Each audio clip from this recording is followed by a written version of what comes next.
Next chapter, names. Rat Boy, Freak, Monster, Freddy Krueger, E.T., Gross Out, Lizard Face, Mutant.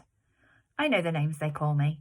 I've been in enough playgrounds to know kids can be mean. I know. I ended up in the second floor bathroom. No one was there because first period had started and everyone was in class.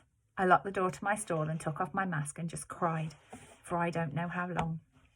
Then I went to the nurse's office and told her I had a stomachache, which was true because I felt like I'd been kicked in the gut. Nurse Molly called Mom and had me lie down on the sofa next to her desk. 15 minutes later, Mom was at the door. Sweetness, she said, coming over to hug me. Hi, I mumbled. I didn't want her to ask anything until afterward. You have a stomachache, she said, automatically putting her hand on my forehead to check for my temperature.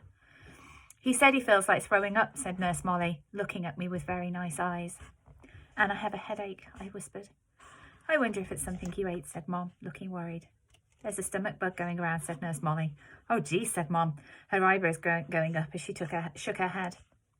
She helped me to my feet. Should I call a taxi, or are you okay walking home? I can walk. What a brave kid, said Nurse Molly, patting me on the back as she walked us towards the door. If he starts throwing up or runs a temperature, you should call the doctor. Absolutely, said Mom, shaking Nurse Molly's hand. Thank you so much for taking care of him. My pleasure, answered Nurse Molly, putting her hand under my chin and tilting my face up. You take care of yourself, okay? I nodded and mumbled thank you. Mom and I hug-walked the whole way home. I didn't tell her anything about what had happened, and later, when she asked me if I felt well enough to go trick-or-treating after school, I said no. This worried her, since she knew how much I usually loved trick-or-treating. I heard her to Dad on the phone. He doesn't even have the energy to go trick-or-treating. No fever at all. Well, I will if he doesn't feel any better tomorrow. I know, poor thing. Imagine he's missing Halloween. I got out of going to school the next day too, which was Friday, so I had the whole weekend to think about everything. I was pretty sure I would never go back to school again. Right, moving on to the next part of the book, which is this bit. So there's the picture. So part 2, Via. Far above the world, planet Earth is blue, and there's nothing I can do. David Bowie, Space Oddity. Next chapter, A Tour of the Galaxy. August is the sun. Me and Mom and Dad are planets orbiting the sun. The rest of our family and friends are asteroids and comets floating around the planets orbiting the sun. The only celestial body that doesn't orbit August the sun, is Daisy the dog, and that's only because her little doggy eyes. To her little doggy eyes, August's face doesn't look very different from any other human's face. To Daisy, all our faces look alike, as flat and pale as the moon. I'm used to the way this universe works. I never minded it because it's all I've ever known. I've always understood that August is special and has special needs. If I was playing too loudly and he was trying to take a nap, I knew I would have to play something else because he needed his rest after some procedure or other had left him weak and in pain. If I wanted Mom and Dad to watch me play soccer, I knew that 9 out of 10 times they'd miss it because they were busy shuttling August to speech therapy or physical therapy or a new specialist or a surgery. Mom and Dad would always say I was the most understanding little girl in the world.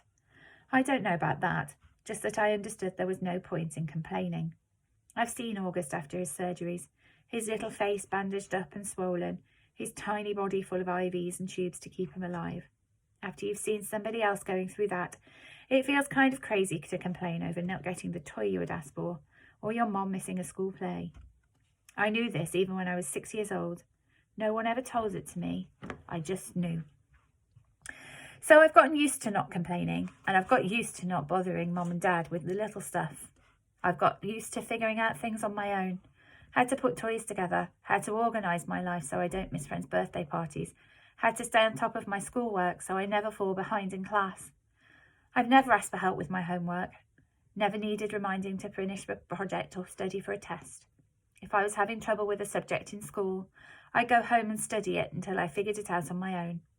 I taught myself how to convert fractions into decimal points by going online. I've done every school project pretty much by myself. When Mom or Dad ask me how things are going in school, I've always said, good, even when it hasn't always been so good. My worst day, worst fall, worst headache, worst bruise, worst cramp, worst mean thing anyone could say has always been nothing compared to what August has gone through. This isn't me being noble, by the way. It's just the way I know it is. And this is the way it's always been for me, for the little universe of us. But this year, there seems to be a shift in the cosmos. The galaxy is changing. The planets are falling out of alignment.